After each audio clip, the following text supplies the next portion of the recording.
Chapter 34, please. We're going to cover 34 to 36 tonight. I didn't want to get into 37 because once you get to 37, the rest of the book is about Joseph and the events of his life. Somebody tell me why we need to study the book of Genesis.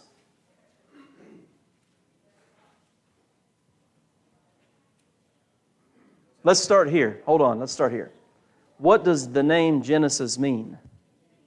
Beginnings. All right, now somebody tell me why we need to study the book of Genesis.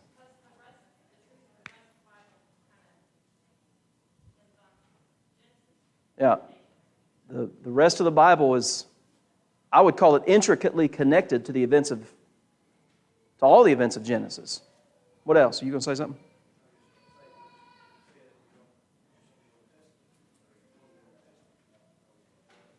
You don't know the Old Testament? Not just Genesis. But if you don't know the Old Testament, generally speaking, you're going to have trouble with the 27 books of the New. Any other thoughts? It's for our understanding? Yeah.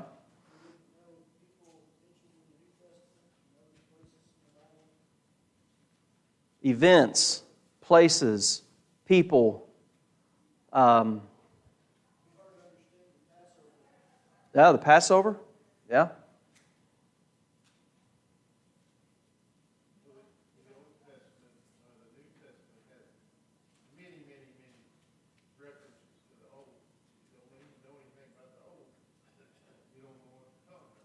Yeah.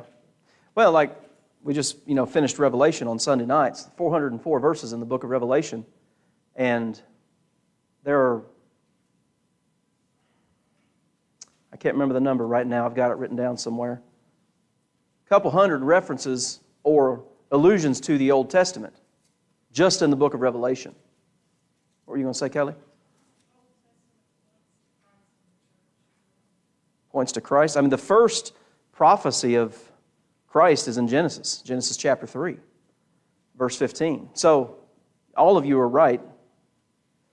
And, those first 11 chapters, we spent quite a bit of time there. We've been moving, speeding up a little bit because what we are doing now is not so much looking at, like, in the early chapters, you've got creation. We spent a lot of time in chapter 1. I think 4 or 5 lessons just in chapter 1 talking about creation and evidences and things like this. And now we're kind of just reading some historical narrative and moving on through. We are picking up characters. There's not as much. There is prophecy, but there's not as much prophecy in most of these events as there has been in the earlier chapters. So that's why we're trying to hit 3 or 4 chapters a week now. So chapter 34, and your outline looks a little bit different. I don't have any blanks on it. I just didn't put any blanks on it, no reason. Dinah and Shechem. So if you go back to the end, let's see, what chapter was it? The end of chapter 30, we read about the birth of Dinah. That's all we're told. It's chapter 30 and verse 21. Now she reappears, and then this is it. The first 4 verses, a man by the name of Shechem took her, and the King James says humbled her, which is a euphemism. That word took literally means he seized her. This is not a consensual act here, in other words. This is another one of those accounts that is indicative of the spiritual or moral laxity, let's say, of the people among whom Jacob finds himself.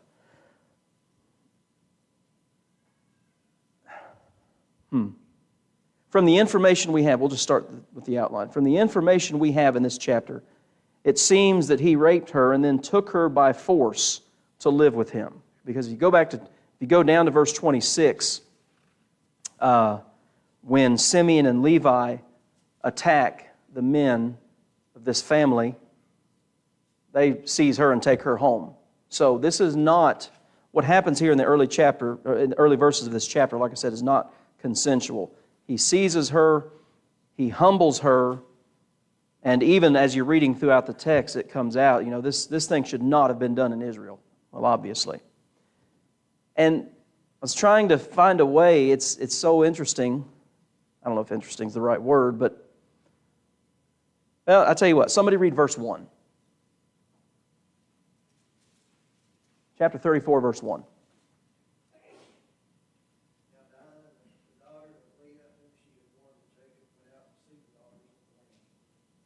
Have you all ever heard of victim shaming?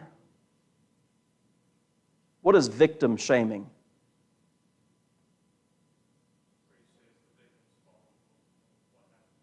It's the victim's fault that they were victimized. That's not what we're doing here. But the end of verse 1, so I'm reading through several commentaries as I'm putting all this material together, as you know, and it's like every commentator, based on the events and time, periods of time, they estimate her to be anywhere from 14 to 16 years old. We don't know how she went out, if she went out alone, but she went out to see the daughters of the land. If you put yourself in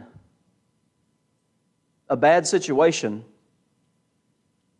in bad company, should you be surprised that something bad happens to you? Does that make it your fault? Well, of course not.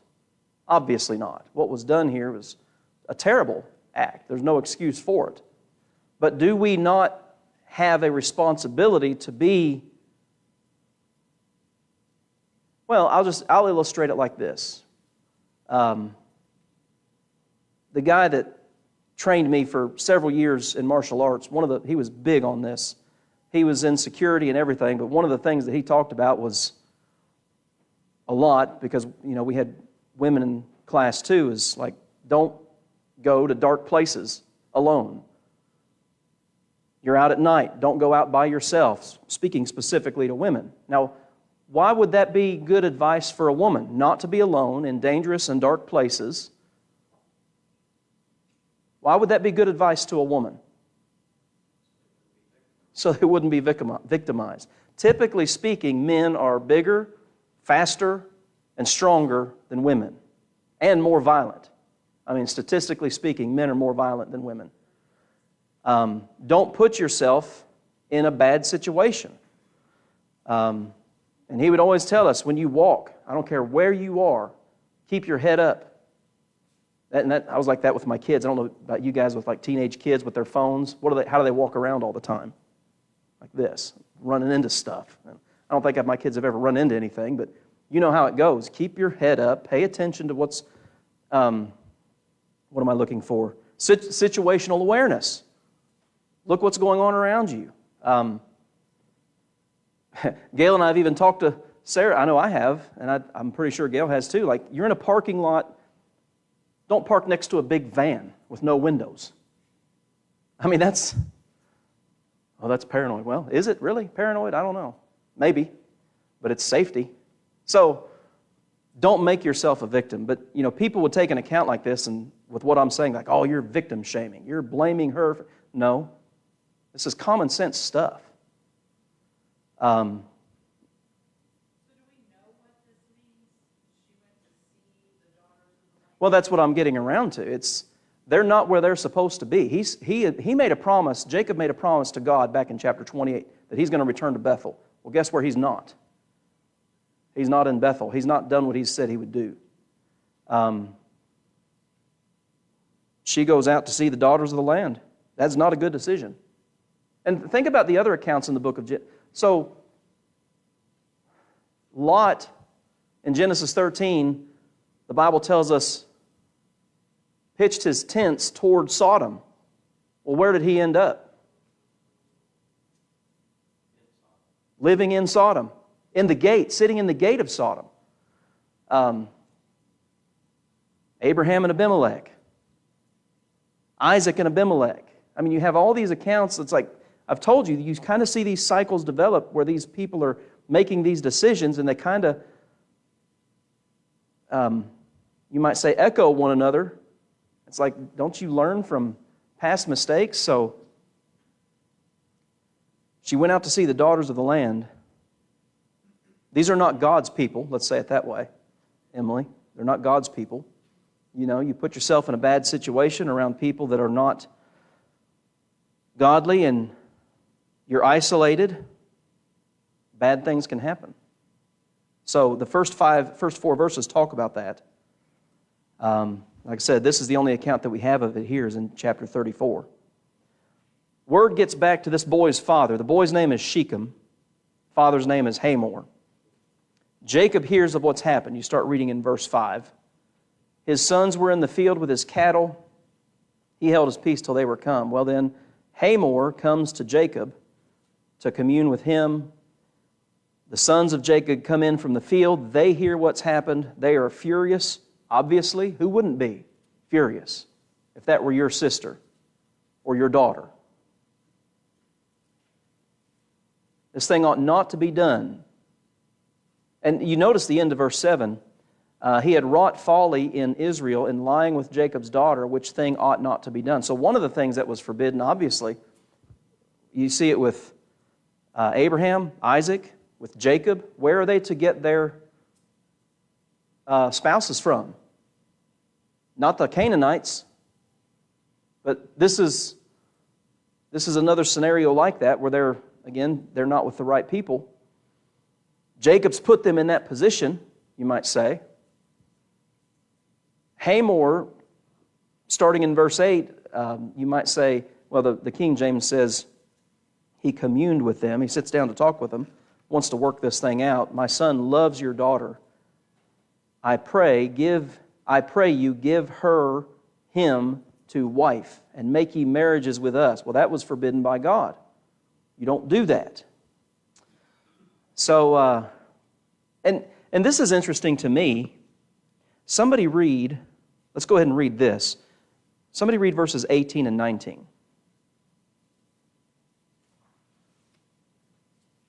Their words pleased Hamor and Shechem, Hamor's son. So the young man did not delay to do the thing, because he delighted in Jacob's daughter. He was more honorable than all the household of his father. Okay, he was more honorable than all the household. Now, that could be a sliding scale. I don't know what that looks like. You know, honorable compared to what? But that's what the text does say. The text and how this worked out, how all this played out from the sexual assault in the first verse to his soul is attached to her, he loves her. I don't know how all that works out in the mind. But Jacob, the sons of Jacob, verse 13, they're deceitful here. They're going to trick Shechem and Hamor, verse 13. Well, we can't do this. You guys are uncircumcised. I'll tell you what, one condition. All of your males be circumcised, and we'll strike a deal. Well, and that's why I had you read verses 18 and 19 there. Shechem does that, and all the men do it. He, as the text says, he loves her. He didn't delay to do what they requested. All right?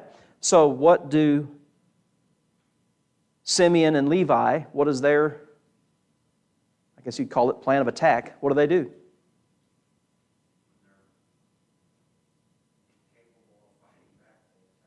Yep.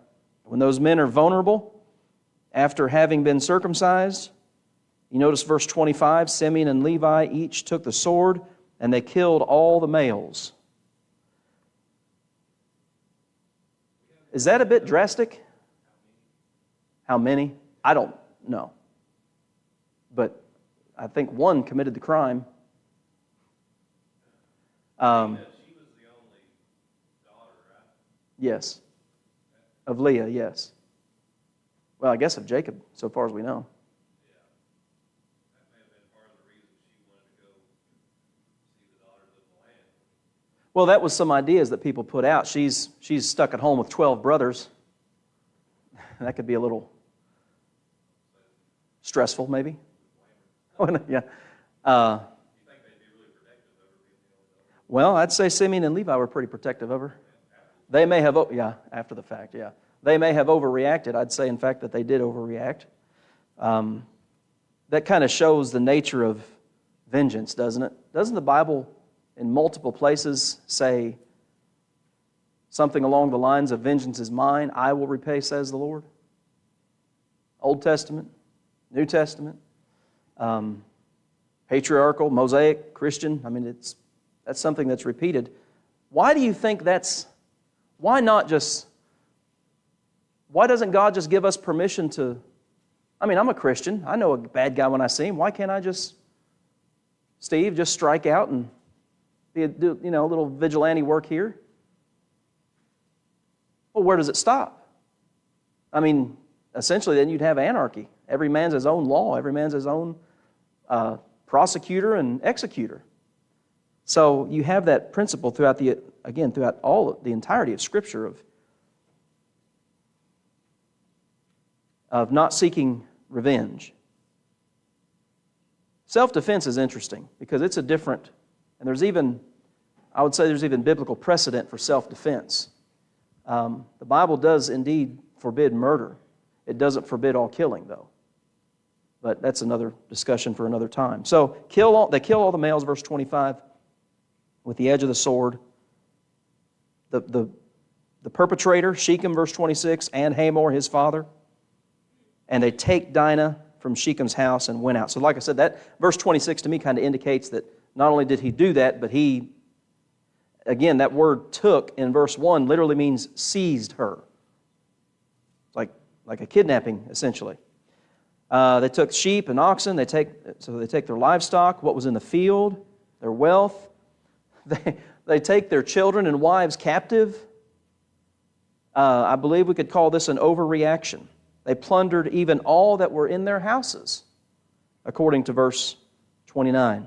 And Jacob's response is interesting. The way I put it in your outline here, Jacob's response is, what's his emphasis on? This is going to hurt me. Me, I. And it's like there's no indication of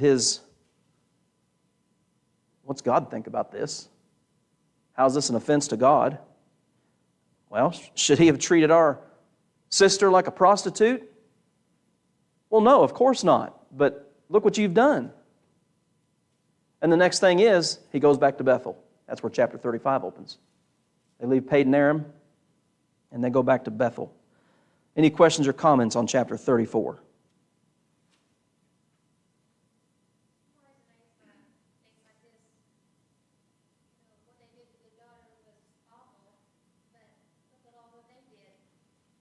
Yeah. But they justified what they did.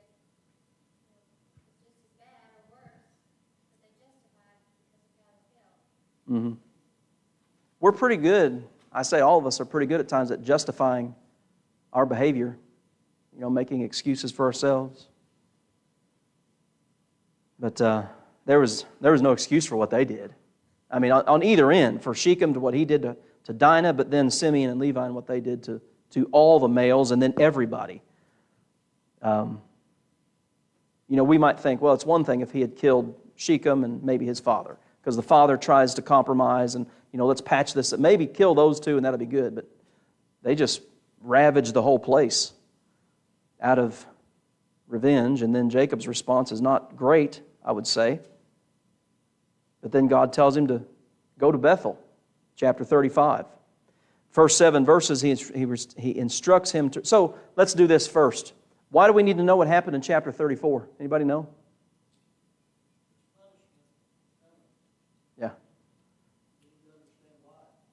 Yeah. When you get to the end of the book, when Jacob's about to die and he's blessing all of his sons, this comes up. These events come up. Well, if chapter 34 were not in here, we'd be like, what does that have to do with anything? Now we know. Verse 29 there, 34, they took their wealth, all their little ones and their wives, and they took them captive. What does that look like? They made them slaves from now on, or? That's all we're told. And that's the thing about this chapter with Dinah. That's it. We don't read about her anymore. We do read about the curse that comes later, but what that captivity looked like, I don't know. Did they keep...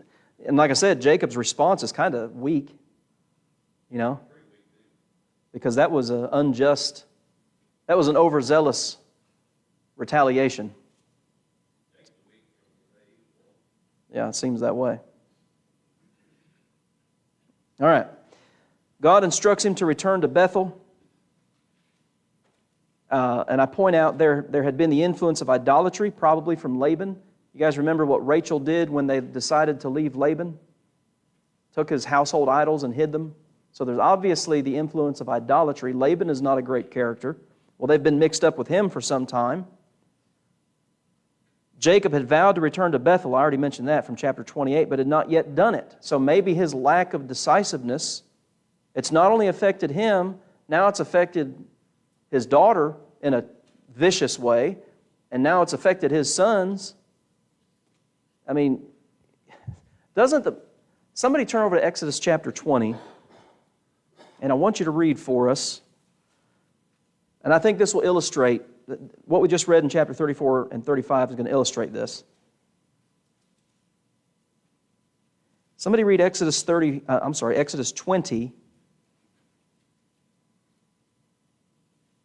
and verse 5. You shall not bow down to them nor serve them, for I, the Lord your God, am a jealous God, visiting the iniquity of the fathers upon the children to the third and fourth generations of those who hate me. Visiting the iniquity of the fathers upon the children unto the third and fourth generation. There are consequences to our decisions as parents. How we run our homes, and not one of us is perfect. I guarantee every one of us, if we had time a chance to do some things over and different, we would do it over and we'd do it differently. I guarantee you. If you say you would never do anything differently, then you're not very good at looking back and really considering what's been done, because not one of us is perfect. But accounts like Dinah and all of these events illustrate that idea that God, while we don't inherit sin and guilt from our parents, we know that. But we can surely suffer the consequences from the way we were brought up, and that can, how our parents dealt with us, that can manifest itself through us to our children. I mean, again, we can cycle those things, and we see that here in these events. So the first 7 verses of chapter 35, again, he goes back to Bethel, and, well, he's going to build an altar to God, who answered me in the day of my distress. Well, that's connected with the events with Esau and all of that. So he comes to Bethel, he and all his people with him, built an altar and called the place El Bethel, the God of the house of God. And that may be kind of close, Joe. You've asked me about him not calling him my God. Well, there's the God of the house of God. Kind of close there. Is this where God wanted him to go back to? Well, like I said, back to chapter 28 is when he makes that vow that he will. But he's to be in the land, yes. In the promised land. That's where they are to be.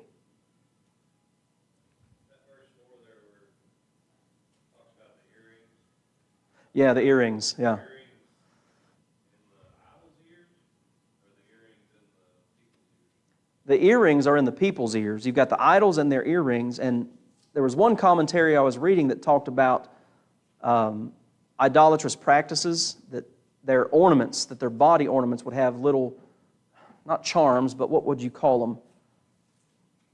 Kind of like charms, I guess, charm bracelets. But they would be idols. So, all that stuff, yes. Get rid of it. And again, I think that goes back to the influence of Laban. Rebekah's nurse dies. We were introduced to her all the way back in chapter 24 and verse 59. God appears to Jacob in verses 9 to 15 of chapter 35. It's a renewal or a reminder of Jacob's name change. When initially was Jacob's name changed? You guys remember what was going on? When he wrestled with the angel of God, his name was changed to He Who Struggles with God, Israel. Israel shall be thy name, verse 10. And then you follow that in chapter 35. Look down, for instance, at verses 21 and 22. Then Israel journeyed. Verse 21. Verse 22, Israel dwelt in the land, and Israel heard about it. So now the biblical text is showing that name change. The promises from all the way back to Abraham to Isaac, which we've talked about a lot, those are reiterated in terms of the land and the great nation promise. God reveals Himself to Jacob here as God Almighty. And the first time we read that was back, I have it in here, Genesis 17:1. God reveals Himself here as El Shaddai, that is, Almighty God. That's indicative of His omnipotence, all-powerful. That's who God is. Let's see. There's just not a lot of comment to make on all of these events here. Rachel dies, giving birth to Benjamin, verses 16 to 20. And that little parenthetical statement in verse 18 gives us an insight. So it was as her soul was departing, parentheses, for she died. That helps us, that gives us a little, I don't know how that works. You guys remember in Luke chapter 16, the rich man died and was buried. What does it tell us about Lazarus? How does it describe his death? The angels carried him into Abraham's bosom, the place of comfort. I don't know how that works, guys. And if any of you care to elaborate, but it's the separation of this, as Paul calls it in 2 Corinthians 5, this mobile tent. It's the separation of the eternal part of man from this mobile body. And we live on. The body dies, but we live on. So she calls him Benoni, son of my sorrow, but his father calls him Benjamin, son of my right hand, or some people say son of my old age, son of my days, something like that. Benjamin's going to come back into the story later, of course, with Joseph. So she dies, verses 16 to 20. Verses 21 to 26, you have the family of Israel. I put in here, verse 22 is significant because, this is just one of those things, kind of like the Dinah incident. When you look at verse 22, it just says, when Israel dwelt in the land, that Reuben went and lay with Bilhah, his father's concubine, and Israel heard about it. And that's all we're told about that. Jacob heard about it. It's kind of like with the Dinah incident and Simeon and Levi killing everybody. Well, he heard about it, and he was worried about what might happen to him because of it. But that's going to come, the event there in verse 22, just like the Simeon and Levi event, is going to come back when Jacob blesses the children in Genesis chapter 49. So we'll play that out then. Somebody turn over, though, to 1 Chronicles chapter 5 and read verse 1. 1 Chronicles 5:1.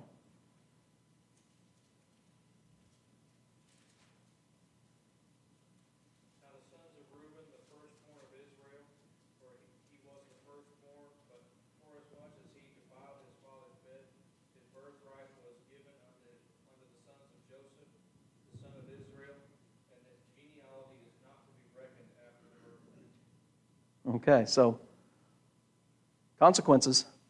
Manasseh and Ephraim got the birthright, right? Sons of Joseph.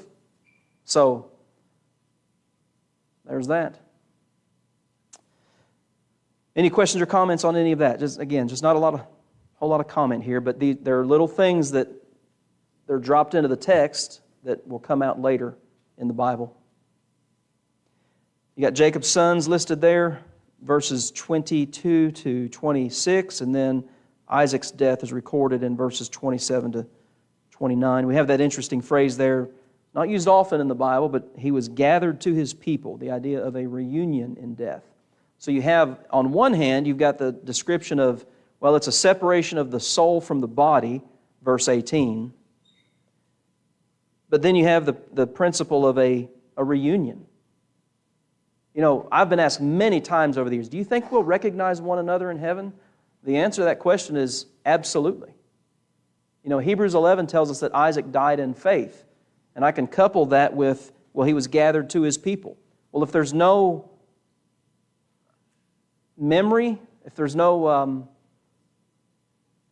conscious existence after death, then gathered to His people means absolutely nothing, and going to heaven means nothing. You're just there with a bunch of strangers. But you do have this idea of being gathered to one's people after death, and yes.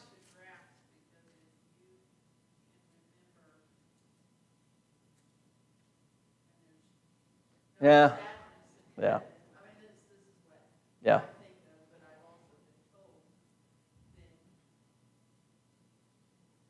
How can I be happy in heaven if my loved ones... Yeah. I've said many times, sometimes the answer I'll give you is, I don't know. But God will take care of that. I know that. Some people say, well, you can't know joy without sadness. I don't know that that stands in eternity. I don't know. But we are told that there will be a reunion.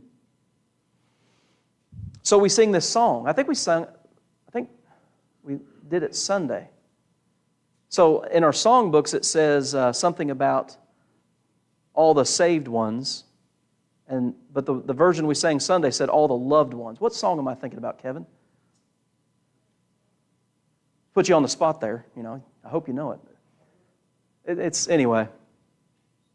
So if you have loved ones who die in faith, there's nothing wrong with that song. You don't have to change it to saved ones. Nothing wrong with changing it to saved ones, but the Bible presents this idea of a reunion and a conscious existence after death. And to me, Luke 16 is verses 19 to 31 is the perfect. When all of God's, maybe that's it. But there is going to be a reunion. There's no question about that. All right, chapter 36 is all about the family of Esau. 4 times, verse 1, 8, 9, and 43 tell us that Esau is Edom. It's like he's drilling this home. Esau is Edom. Esau is Edom. The Edomites become the enemy of God's people over time, and that's kind of interesting because it's kind of where Jacob and Esau started, isn't it? But that remains. There's an interesting thought in verses 10 and 11 of chapter 36 from the family of Esau. Esau's son Eliphaz is Esau's son, and Teman is Esau's grandson. Well, in Job 2:11, we read of somebody named Eliphaz the Temanite. I don't think it's the same person, but it's somewhere from this group of people. The book of Job, most people date the book of Job pre-Abraham. Post-flood, but pre-Abraham. So that's just an interesting little bit of information. So here's what we have so far in the book of Genesis. Chapters 1 to 4, Adam and his family. That, of course, includes Cain and Abel. Then you've got a genealogy in chapter 5. Chapter 6 through 10, really 6 through 9, you've got Noah and his family. But then chapter 10, you've got his descendants, the extension of his family. Chapter 11, you have Babel and the division of the earth into languages and cultures. And then there's a lot of overlap from that point on with individuals. So chapters 12 to 25 is Abraham. 21 to 35 is Isaac. 25 to 49 is Jacob. And then 37 to 50 is Joseph. And obviously they're all related, and fathers and grandfathers and all that. So there's a lot of overlap. But that's your basic outline for the book of Genesis. And it's kind of why I started the class the way I did, is why do we need to know this stuff? Why do we need to know about Dinah? Why do we need to know about the development of the Edomite nation? Well, because it all plays into the rest of the biblical record. All of these things come out later in the text somewhere. And if we don't have any information on it, it would be kind of pointless, you might say.